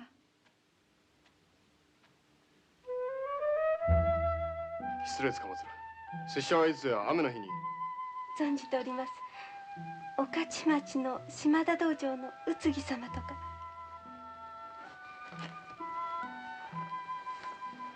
さあ、どうぞどうぞお上がりください。この方は私のお父さんのような方です。さあ、どうぞ。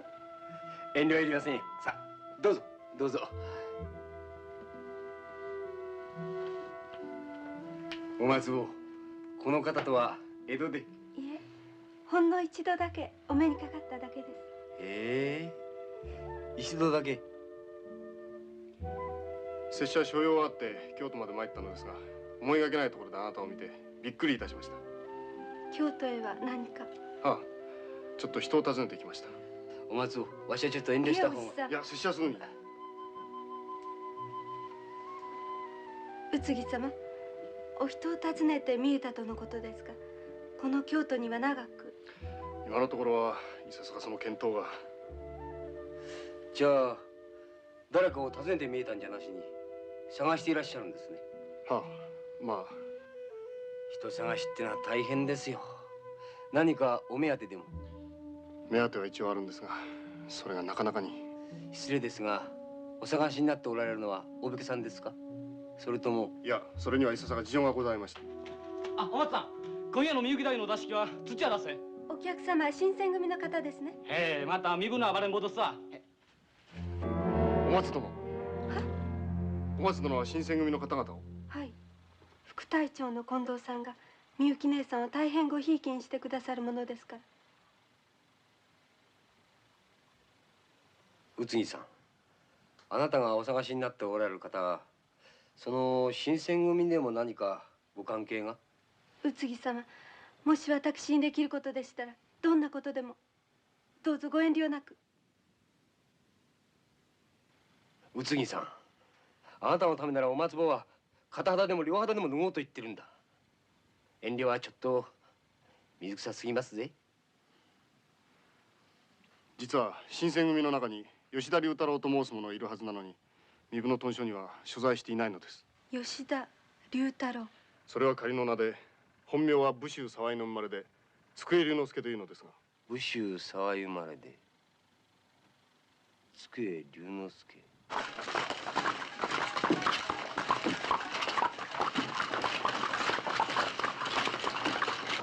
くな！新選組だ！いるからやってきたぞ！いやお話を伺えば伺うほどその机龍之介ってやつは悪党ですね。まるで地獄から生まれてきたようなやつだ。世の中には悪いやつも多い。しかしこれほどのやつは二人とありませんよ。いや、ご心配には及びません。ああ見えてもお松葉はなかなかしっかりした気性しておりましてね、相手に蹴取られるような聞き方しやしませんよ。あ、お松坊が何か？お二人ことどきどす。あ、それでもまあお茶でも一杯。いえ、わて急ぎましたかい。で、お松殿からは？今夜のお客さんの中に確かに吉田とおっしゃる方がおいやすそうです。そうですか。それはどうも。で、土屋からの引け時は何時頃に？さあ、さっき会が始まったところですから4つぐらいですかな。4つ時？それはどうも。おぎ。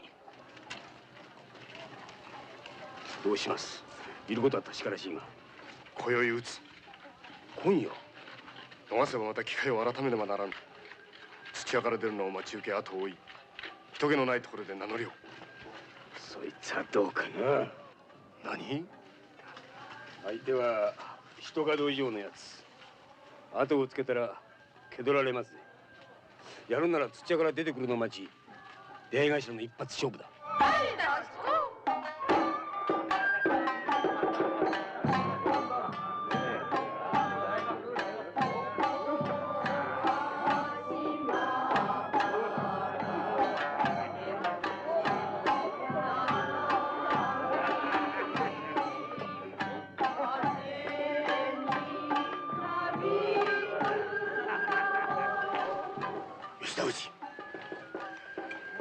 貴殿のおとなしの構えを近く見せてもらうぞ。京都諸子大会は和越で動きが取れなかったが、近く方針が変わる。これから新選組は暴れ回って天下に名を上げる。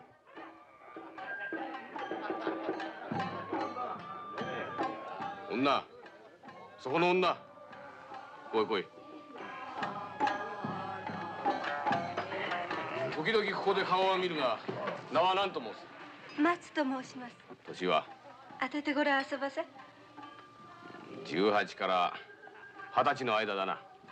そんなところでございましょう。生まれはどこじゃ？西国でございます。西国はどこじゃ？巡礼の札所でございます。何？巡礼の札所？こいつめが。お前は木津屋の娘分と申すな。はい。太夫の広めはいつにする？その時には拙者が一肌。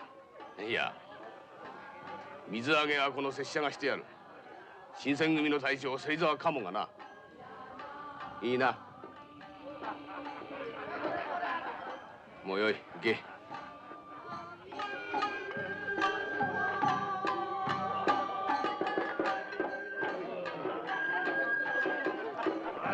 拙者はこれより暫時吉田と断じることがある。席を外すゆえ後を頼むぞ。大将。吉田氏のことでござるが、壬生の屯所には入らず、いまだに町屋住まい。いつまでもこれでは他の大使の手前も。いや、吉田は新選組にあって新選組にあらず、奴は枠の中に縛れる男ではない。奴のことは拙者に任しとけ。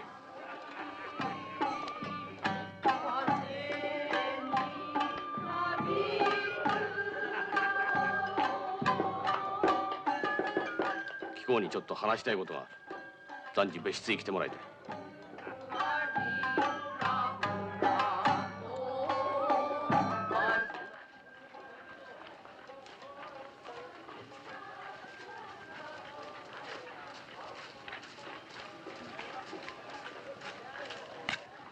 いいですね。私は相手の野郎の顔は知りませんよ。それは拙者が心得ておる。ところで大事の前だがお杉さん、たった一言念をしておきたいことがあるんですがね。お松坊のことですよ。あの子は本当に不幸な生まれで、両親もなくたった一人じいさんがいたんですが、かわいそうにそれも人手にかかってしまいましてね。何？まあこの話はいずれ詳しく。しかし私の口から言うのもおかしいが、本当に珍しいほど気立てのいい娘ですよ。海岸成就の暁には宇津木さんをお松坊と添い遂げて、いやお松坊を奥さんにしていただけるんでしょうね。いや、その話はまだ大事の前だ。勝負はあんたの勝ちに決まってる。裏宿の七兵衛がついてるんだ。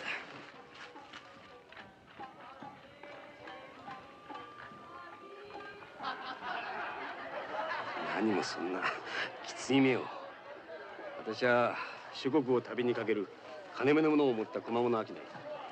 夜道は山道で追いはぎが強盗に遭うことがそのための飛び道具でしてね。勝負があんたの不利と見たらズドンと一発。いや、飛び道具は卑怯。拙者は尋常に。いやご心配にはおりませんよ。私がこれを使うようなことには。この敵討ちは兵馬さん、あなたとお松坊と、それにこの私の3人がかりだ。負けるはずはないね。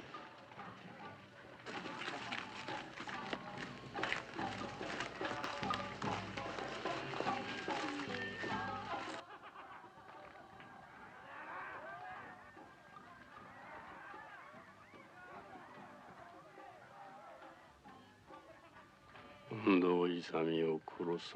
さっきも言った通り、あのどん百姓上がりと拙者はことごとく意見が食い違う。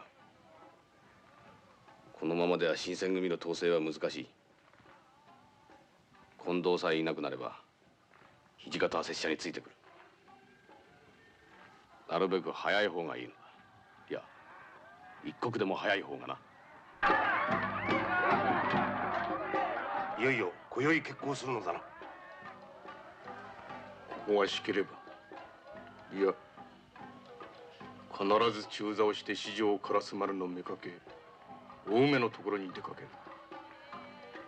他の大使の手前もあるから頃合いを図り、四条烏丸まで出かけるのは拙者たち3名。いや、もう一人東堂平助。この4名で十分だ。邪魔者の吉田龍太郎は。The killing of Hama has moved the film into its final act, which was introduced with the last of the series of historical intertitles announcing formation of the Shinsengumi. Serizawa and Kondo have broken with Kiyokawa and launched their own police force in defense of the shogunate, but the force of events will rapidly overtake them. Kondo will assassinate Serizawa later that year, and he will be executed by imperial forces in 1868. And in our fictional story, Kondo will turn on Ryunosuke, precipitating an apocalyptic ending that becomes a historical emblem for this period of political crisis. So the movie draws toward this end with a flourish of narrative ornamentation, a swirl of assassination plots that were designed by the filmmakers to leave some narrative threads unresolved, and that would be continued in the follow-up film that was planned but never made. Hyoma doggedly resolves to confront Ryunosuke and gets unexpected backup and modern firepower from Omatsu's uncle, Shichibe. Kondo plots to kill Serizawa and Ryunosuke both, while Serizawa enlists Ryunosuke as a private assassin to take out Kondo. In exchange, he promises to kill Hyoma and gives Ryunosuke the head as well as Kondo's consort. It's a depraved bargain, and Ryunosuke agrees to it after coldly recommending that he kill Omatsu. Hashimoto's script barely digests this whirlwind of political and personal intrigue, and it's very striking that these scripted elements lack the notes of political outrage that so distinguished other prominent screenplays that he wrote. In the two classic samurai movies directed by Masaki Kobayashi, Harakiri and Samurai Rebellion, Hashimoto brilliantly dissected the political corruption of the power elite in Tokugawa Japan. And he did something very similar with corporate power in contemporary Japan in his script for Kurosawa's The Bad Sleep Well.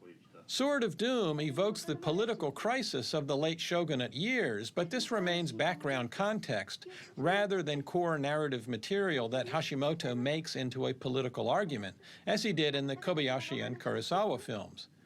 In building the film around the nihilistic figure of Ryunosuke, Okamoto and Hashimoto radically transform the samurai genre by getting rid of thematic conflicts centered around the obligations imposed by honor and duty, the warping of action by samurai class heritage that had been so central and defining in the genre's classic films and programmers alike.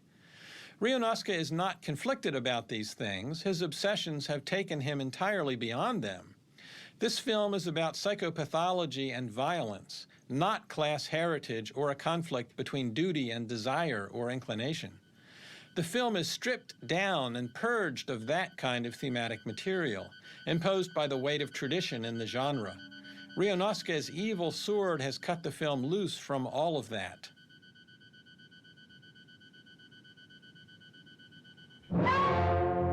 Okamoto leads us now into one of the all-time great scenes in samurai movies, in which Ryunosuke battles enemies both real and imagined. Omatsu has looked around and seen ghostly shadows, and now Ryunosuke seems to do so as well. He turns to gaze just beyond the camera. He shares her fears and senses that there is something or someone there.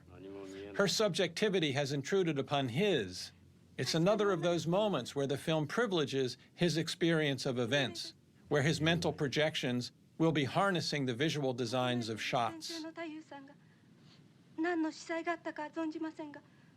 The camera movement in here changes the one-shot framing of her to a two-shot framing of both of them as Ryunosuke comes into the frame.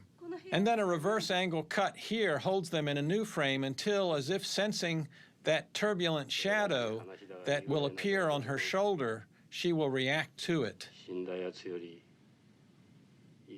There's the shadow. She reacts to it.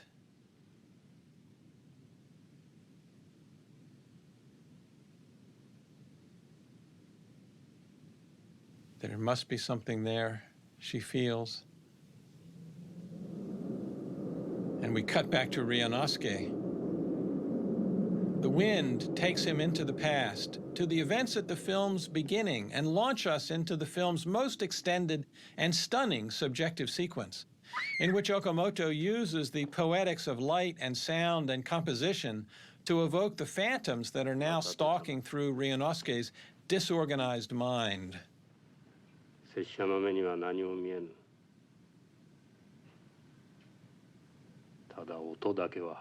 In a moment, Ryunosuke is going to leap up, and Okamoto will film him in a traveling close-up as Nakadai moves through a series of lighting changes.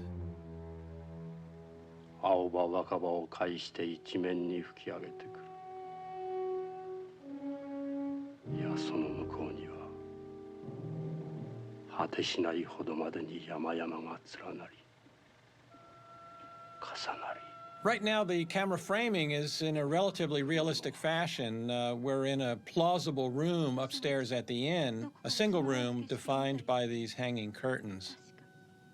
We've had a few shadows projected on them thus far, but notice how radically the scene is going to transform and move off into a purely poetic kind of direction and become more and more exaggerated as Ryunosuke becomes more and more psychotic, overwhelmed by his past traumas.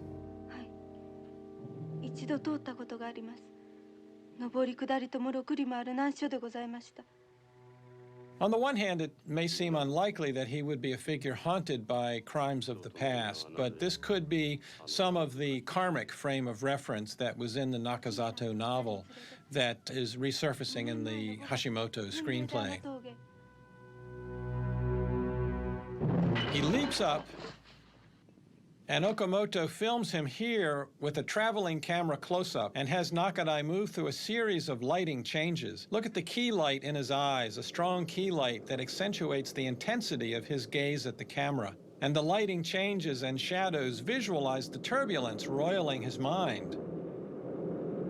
And then we get an audio montage carrying emblematic sounds from traumatic past killings. The tinkling of the old man's prayer bell, the cries of the pilgrim and the baby, Hama's words, Shimada's condemnation, and the wind. These sources are layered in the montage in a manner that suggests Ryunosuke's obsessive replaying of past traumas. Like obsessive-compulsive thoughts, they keep returning again and again, and his only recourse is to kill again and again their sources, people who have now become the phantoms haunting his waking life. As the scene builds in psychological intensity, Okamoto increases its expressionistic exaggerations. Silhouetted and chiaroscuro lighting, faceless phantoms, haunted sounds that do not stop. What had been a simple curtained chamber upstairs at the inn now has become a labyrinth, an endless series of rooms, and then eventually no rooms at all, but an endless process of curtains and shadows that constitute an eternal return for Ryunosuke, trapped in a limitless recurrence no matter the frenzy with which he strikes out. Okamoto shatters realism and naturalism in favor of a baroque, nightmarish intensity, broken only when the phantoms are replaced by real flesh and blood enemies attacking Ryunosuke. It's pure poetry. I've been using the term mind screen to describe those moments in the film when the images become projections of his experiences or desires. This extraordinary sequence is the most intensive of the film's mind screen designs. The curtains that enclosed the chamber when Ryunosuke and Serizawa conversed became the surfaces on which appear the shadows from the past. Now, as the sequence builds, the curtains become increasingly abstracted from a purely physical context and function poetically as the membranes of a tortured consciousness, which Ryunosuke desperately tries to cleave with his sword. Attacked and overcome by his past, he tries to cleave it from the mental webbing in which he is entangled. The visual design makes a powerful statement about the landscape of Ryunosuke's mind. Who knew the samurai genre could produce such strikingly subjective poetry? Its physical extension now follows as Kondo's men attack. Now we're in this shot, which Okamoto will hold for upwards of a minute. It's very theatrical, with lighting that creates a sharply defined chiaroscuro effect. Note how that top light follows Nakadai, spotlighting him in dramatic fashion. The staging and lighting create a splendid transition from the earlier sequence where Ryunosuke battled phantoms from his past. His real antagonists, the Mibu samurai, are like those phantoms, arrayed all around him and striking from the shadows. The flame and the curtains in the foreground give us a frame within the frame that adds to the pictorial effect. Nakadai turns to the camera in one of the tightest and most sustained close-ups in the film. Is this the face of a madman or of one who sees that a solution to his mental anguish is now at hand? Okamoto cuts dynamically from this tight close-up to some group shots that spread action across the anamorphic frame and choreograph flowing movement along the Z-axis. And he remembers to emphasize the apocalyptic nature of what we're seeing. Going here to the flames consuming the inn that are an objective correlative of Ryunosuke's lifelong impulse to destruction, and in a larger context of the end of the shogunate. He gives us plenty of blood in the scene. It spurts and flows liberally as Ryunosuke experiences the final ecstasy of his life. The lighting here looks relatively dim, but even though he's shooting anamorphically, Okamoto has plenty of depth of field in many of these shots. The samurai who surround Ryunosuke in the background are crisply focused, making the compositions very dynamic. The camera move down this corridor, for example, draws away from the men in the rear, but they remain in focus, even as Ryunosuke advances into the face of the camera. It was a very dynamic composition. This cutaway to Serizawa's assassination returns our attention to the larger political struggles that are symptomatic of the closing historical world of shogunate rule in Japan. It also establishes Kondo as a dominant character that the planned sequel to the film would almost certainly have followed. Serizawa will be dispatched with what looks like a thrust to the throat. There's a nice handheld camera.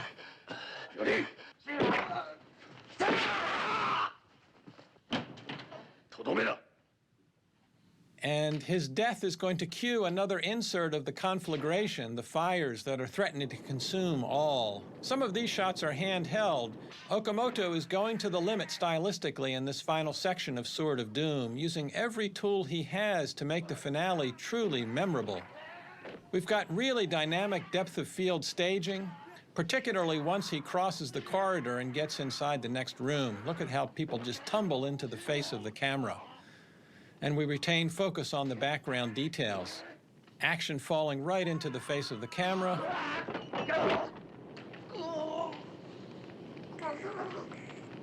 Protracted, bloody deaths.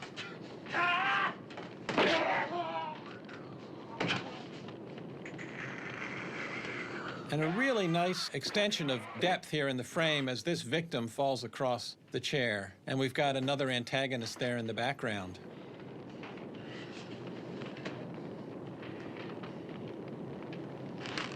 Lots of blood.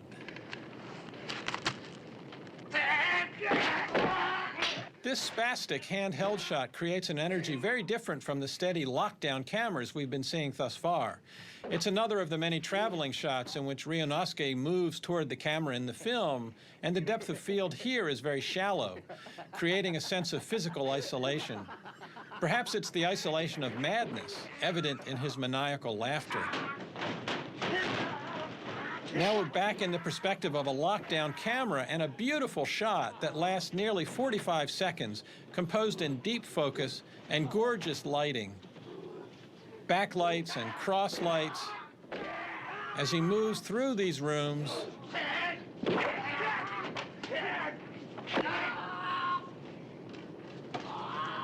particularly into this next room, the backlights and cross lights alternately illuminate and silhouette Nakadai as he slaughters 8 men. It's an extraordinary use of widescreen, and then we get a fast montage of violent details. 9 shots here, very quick, only a few frames each, taken at extremely close range. Too fast to follow, in which Nakadai is wounded in the shoulder and then slashes out at what seems to be 3 attackers. And then we're in this deep focus shot with bodies stacked up in the foreground. Now he moves backwards into an expansive shot in the narrow corridor while we keep composition in deep focus detail.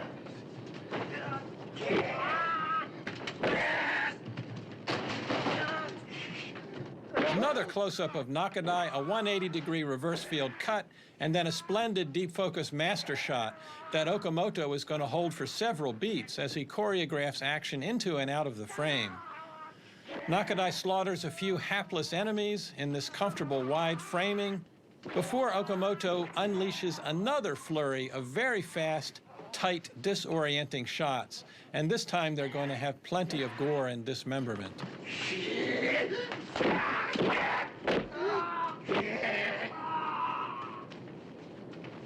we're going to have 5 flash cuts, really too fast to see, that will give us details of fingers sliced off, a forearm severed, slashed jugular, with big changes of camera angle and reversals of camera setups, and fragmentary images of Nakadai's explosive movements spilling beyond the edges of the frame. And then after that explosive montage, we're back in this expansive, deep focus master shot with action played in the middle distance.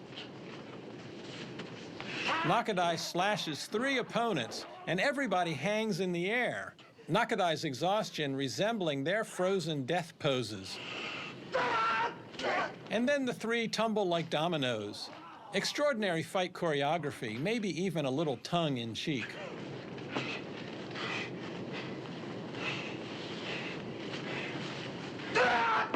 Then a lunge to the foreground, and the film's magnificent penultimate shot. Ryunosuke is savagery personified in orgasmic bliss. And this is where Okamoto's freeze frame ends the film. Ryunosuke achieves apotheosis. Okamoto gives us one of the greatest sword fights in movie history and goes out with this defiant refusal of closure and this poetic emblem of the eternal recurrence of what Ryunosuke represents.